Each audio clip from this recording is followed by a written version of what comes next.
مطمن ازاي وهو شايف اللي هم بيدافع عن بلده ومش معاه؟ انا موجود هنا من الصبح.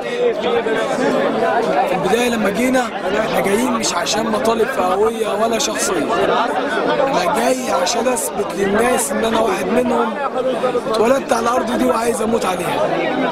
انا جاي النهارده عشان اموت شهيد هنا.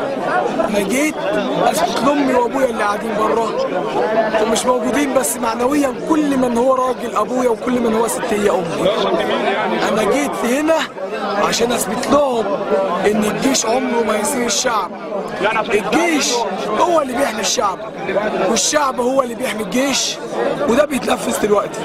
انا عارف الخطر اللي واقع عليا وعلى زمايلي، وعارف انها ممكن توصل لاعدام، ممكن توصل لمحاكمه، وبدعي كل ضابط في الجيش انت مش اقل مني، انت مش اقل مني، انت شريف، اطلع وقول رايك.